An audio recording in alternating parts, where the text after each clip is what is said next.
This is the Ielts listening test. You will hear a number of different recordings, and you will have to answer questions on what you hear. There will be time for you to read the instructions and questions, and you will have a chance to check your work. All the recordings will be played once only. The test is in 4 parts.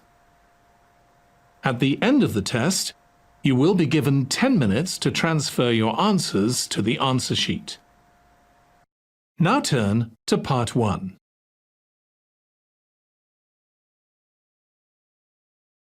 Part 1. You will hear a conversation between Peter and Jim talking about some details for their shared accommodation. First, you have some time to look at questions 1 to 4.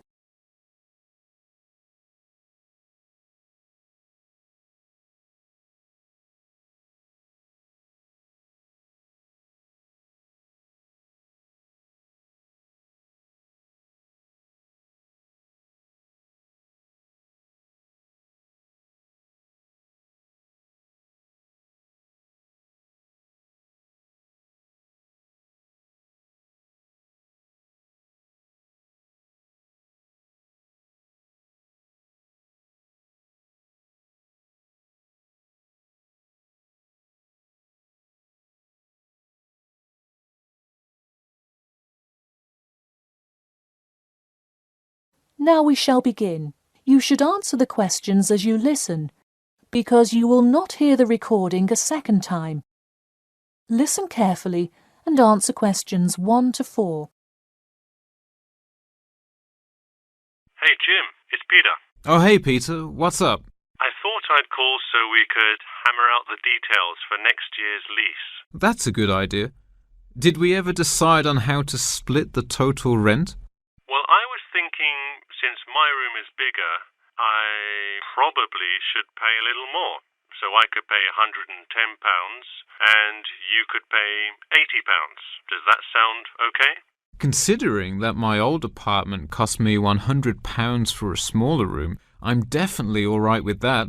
Hey, I was looking at a map of the area and can't seem to find a bus stop near it. Do you know where we would catch the bus? Well, the bus is actually pretty far from us, but we have that garage that we can park our cars in. Wow, that's great. Convenient parking is hard to find, so we're lucky we have that.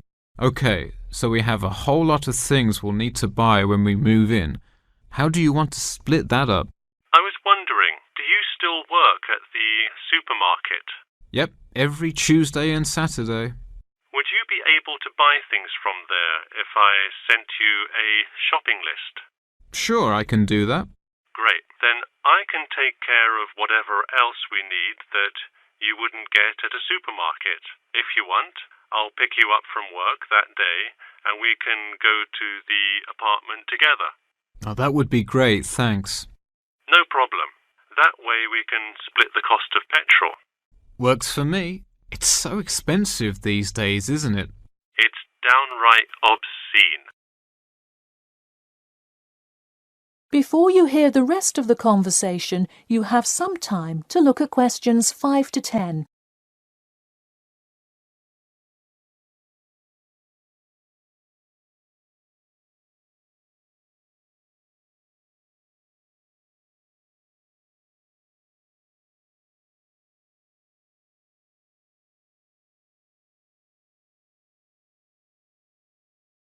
Now listen and answer questions 5 to 10. So let's figure out what appliances we need. Do we have a microwave? Yes, the landlord's providing that for us. Hey, do you still have that space heater, though? We need one for the kitchen since it's not connected to the central heating. All right, I'll bring that. Anything else? Well, I have some dining room and living room furniture I can bring, so that should take care of most of the big stuff. You know what we do need, though? Could you bring a toaster? I actually don't have one. It doesn't come with the microwave. No, the landlord is only supplying the microwave. It would really help if you could bring one. Okay, I'll pick one up at the store. You know, I also have this cool antique rotary phone that would be a cool addition to the apartment, sort of as decoration and utility. Oh, cool. The only thing is, we'd have to put it in the kitchen unless you want it in your room. Why not put it in the living room? The living room's too loud to have a phone conversation. The noise sort of carries. So if one person is trying to watch TV or have friends over, the person on the phone won't be able to hear. Okay, well I guess kitchen it is then. Any other big things we need? That seems like everything. That's all I can think of. And of course, move-in is June the 1st.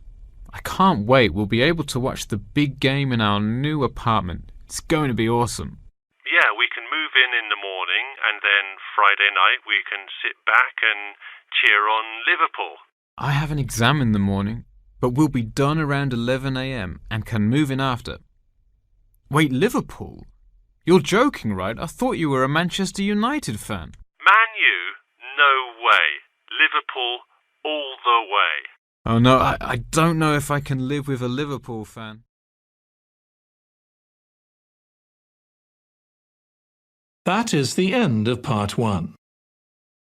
You now have 1 minute to check your answers to part 1.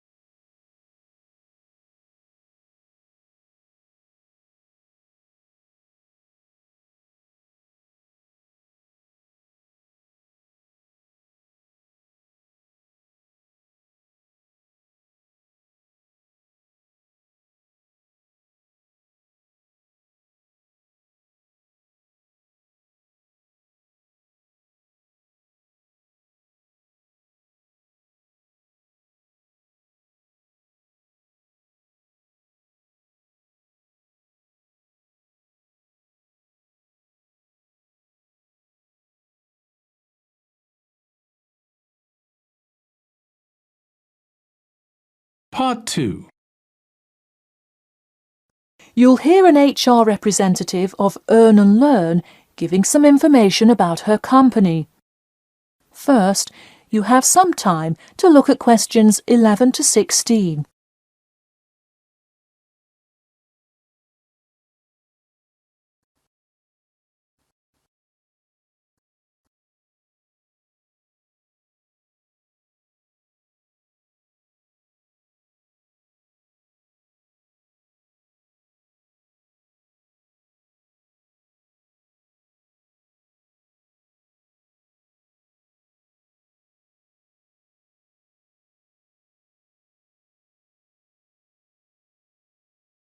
Now listen carefully and answer questions 11 to 16. Welcome to all of you. Can everybody see and hear me? Good. I'm Sarah Connor, an HR representative of Earn and Learn. I have been asked today to talk to you about our company. So, for those of you who don't know very much about the company, let me start by giving you some basic information about it. Earn and Learn started nearly 20 years ago. It is not a charity but a for-profit company that enables promising entrepreneurs to make money while travelling. During the past 10 years, it has grown rapidly and has gained great influence in most countries of the world. We have a partnership with the school and take a large number of recent graduates from the business school. So, if you are a recent graduate, I'd say you can consider applying to our company. Before your application, you might be curious about what sort of places you could go to. There are 4 main locations, but you also have the freedom to submit a different location, and if they can make the necessary arrangements, you can go. The first country Earn and Learn established locations was the US, where you may choose from multiple locations, as long as you can commit to their more rigid schedule of August to December. Also, you could do the Australia internship. That one is really cool. You work at a wildlife shelter and learn about the business practices of non-profit organizations. You do have to be willing to commit 8 months for that one, though. Perhaps that's a long time to be so far away, but I would say it is really an amazing opportunity. I don't know whether some of you are in decent physical shape. If so, the South Africa internship is another exciting one. You learn a lot about sustainable farming, but you would be doing some of the manual labour involved in maintaining a farm.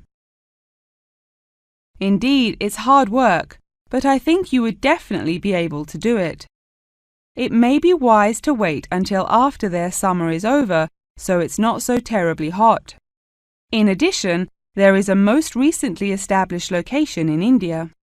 This one gives you more of a study abroad feel, given that they arrange a host family for you to stay with. In the other locations, you live in an apartment with other interns, so this is definitely a unique experience. Before you hear the rest of the talk, you have some time to look at questions 17 to 20.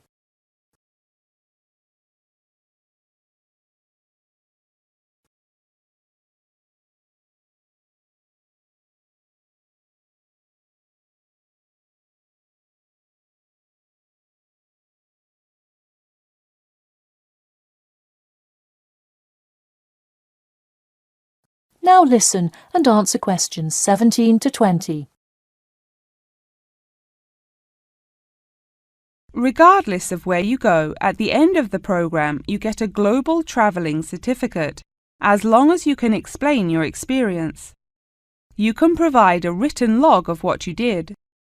I recommend writing journal or blog entries about what you do every day, or a weekly summary of each day. Of course, you don't have to write up a formal report or anything like that, and you need to apply for it once you have returned. Some students may want to know whether this is a paid internship. Actually, you have to pay for the flight there yourself. But you have the opportunity to create your own small business, which could earn you money if it's successful. So basically, you pay for it all up front, but when you're there, you can find ways to make money. That is to say, you pay for 2/3 of the cost up front as a deposit, and then give the final instalment 1 month prior to your return. Finally, I have to remind you that you need a health check before you go, to make sure you're not going to spread any communicable diseases. In addition, before you go, you don't have to attend any meetings or workshops. You'll meet everyone you'll be working with once you get there. Okay. Well, that's all I've time for today. Thanks for listening, and I'm happy to take any questions if you have them.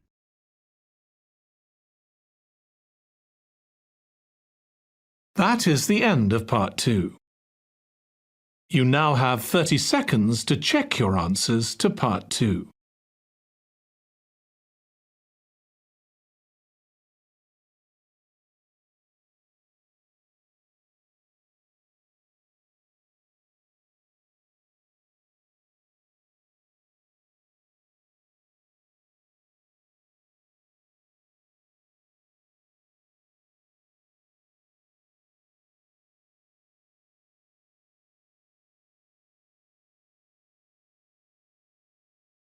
Part 3. You will hear a student called Margaret Parkinson talking about the class she missed on Thursday with her professor. First, you have some time to look at questions 21 to 26.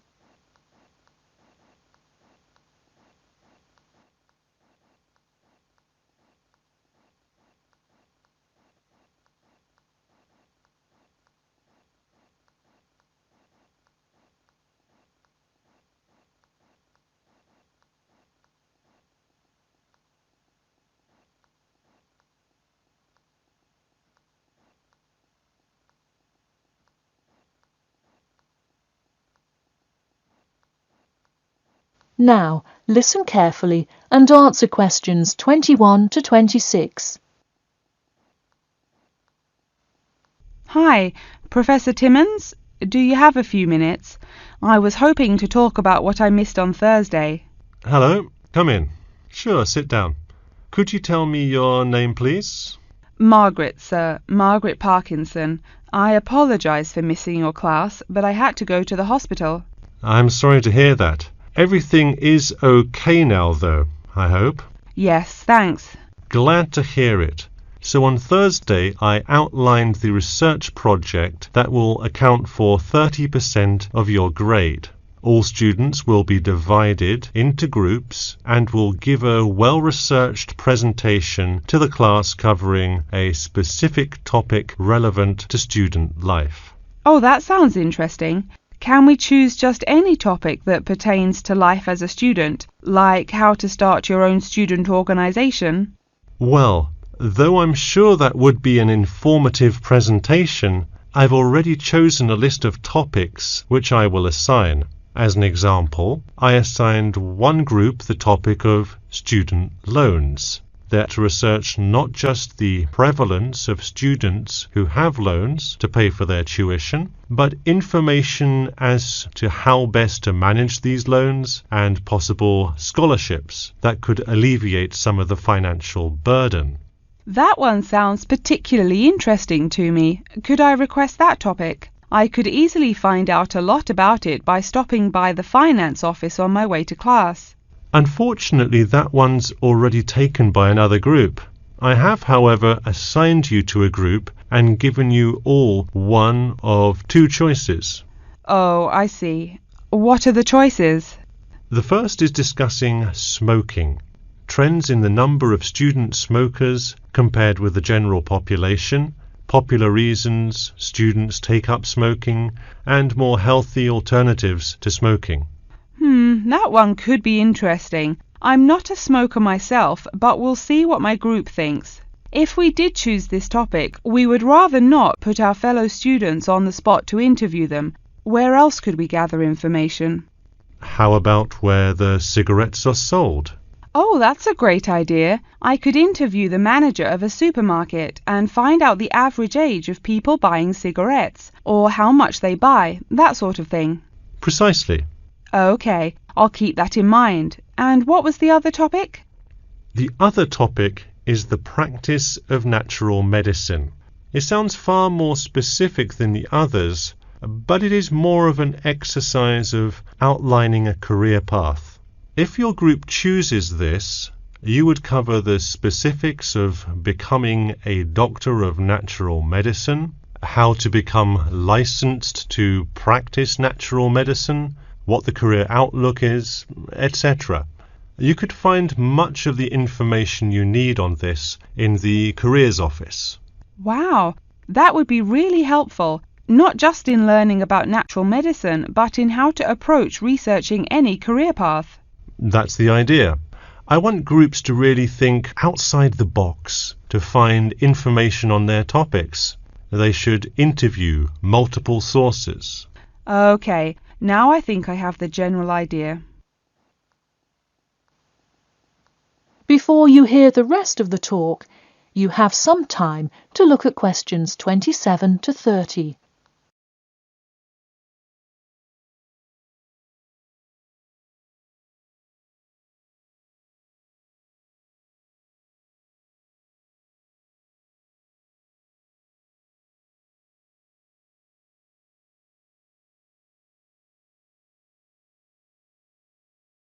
Now listen carefully and answer questions 27 to 30. When is the presentation due? I expect each group to send me an email attachment of the plan ahead of time by October 10th, so that I can ensure that you are on the right track. Oh, that's actually really reassuring. I would hate to spend so much time on a presentation only to find we had taken it in the wrong direction. So when is the presentation? I let groups choose from the list of time slots I have between November 1st and November 5th. Okay, how about the 3rd? I'll have to check with my group, of course, but maybe we could write a tentative time? Sure, let me take a look. I'm actually booked completely through the 3rd and 4th now. How about sometime in the afternoon of the 5th? Great. How about 2 o'clock? No problem. I'll pencil your group in. OK, thanks. And to clarify, what exactly is due in the first phase? Before the October deadline, I want your group to have compiled resources and then to provide some initial data analysis to support your claims. OK, so data analysis is due the 10th of October, and then the Presentation? Yes. The final phase is simply giving the presentation on the 5th of November. All right, I think I have all the information I need. Thanks. You're welcome. See you in class tomorrow. That is the end of part 3. You now have 30 seconds to check your answers to part 3.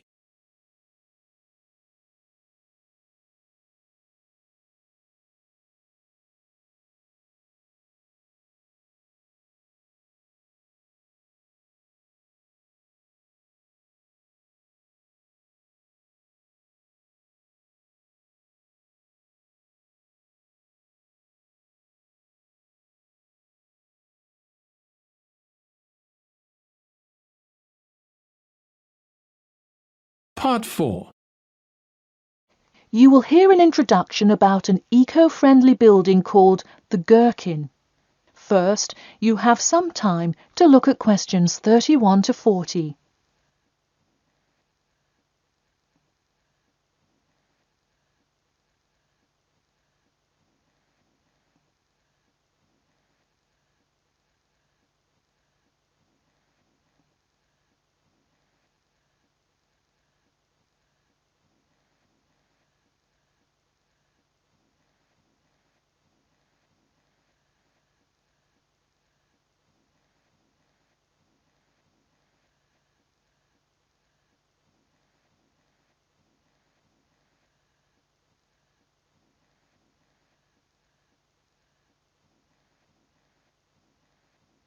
Now, listen carefully and answer questions 31 to 40.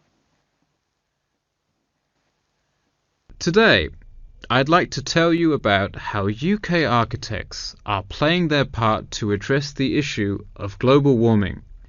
You have seen many of these iconic buildings while going about your everyday life, but you may not know how they are affecting your tomorrow. In 2003, construction was completed on the famous Swiss rebuilding, or more informally called the Gherkin, a true masterpiece commissioned by the law offices of Foster and Partners. This is not the first ambitious endeavour of the firm. They are renowned for their various philanthropic environmental efforts. The Gherkin, with its cut-and-edge green initiative and sharp design, is gaining recognition as an icon in modern architecture. You can pick it out of the London skyline by its unorthodox cigar shape. While its appearance is the obvious attribute at which to marvel, there is far more to this building than meets the eye. And let's face it, there's a lot about this building that meets the eye. The building helps reduce the city's carbon footprint in a number of ways. Just a quick note, in case you're not familiar with the term carbon footprint, get used to it. It's a buzzword you'll hear relentlessly to talk about reducing emissions. Think of it as the amount of harmful greenhouse gases that are given off into the environment by a single person, organization, or product. So going back to the Gherkin building, perhaps the most obvious as well as the most significant eco-friendly feature is the glass windows, which allow light to pass through the building, both reducing heating costs and brightening up the workspace. The ingenuity behind the various eco-friendly aspects of the Gherkin has seen its fair share of publicity both from serious and silly sources. In a recent April Fool's Day edition, One e-publication printed a story detailing plans to replace 50% of the current exterior with grass. which would not only make large steps in the name of sustainability, but also give the building the green hue that would truly earn it the nickname of the Gherkin.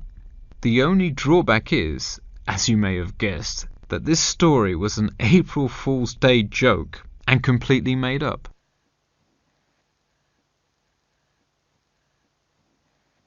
In all seriousness though, the building is setting a new standard of design that other architects and city planners just cannot ignore. The building's bold and cost-efficient design has won a number of architecture awards, including the Stirling Prize, the London Region Award, and the Empress Skyscraper Award, among others. The design comfortably accommodates a large number of offices, while keeping maintenance and operation costs down, striking a superb balance between nature and the workplace. Nature is well and good, as long as the weather is nice outside. Given London's notoriously bad weather, the architects knew they must devise a quality temperature regulation system, and that they did.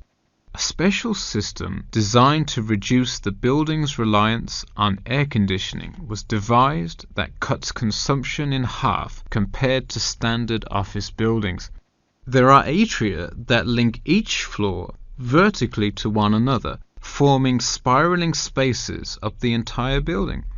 They serve not just as social common spaces, but also act as the building's lungs, distributing clean air from the opening panels in the facade through the entire building. The building isn't all business though. It has its fair share of fun as well.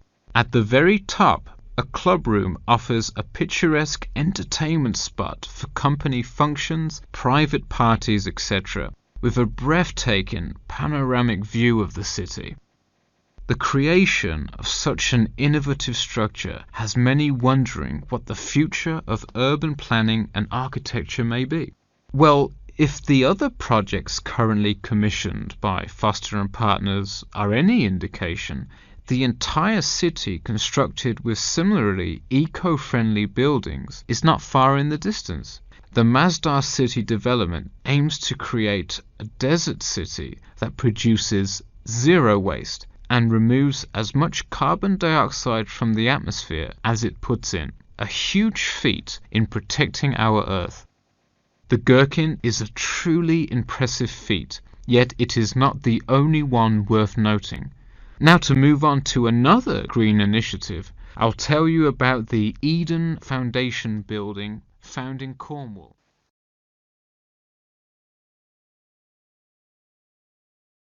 That is the end of part 4. You now have 1 minute to check your answers to part 4. That is the end of the listening test. In the Ielts test, you would now have 10 minutes to transfer your answers to the answer sheet.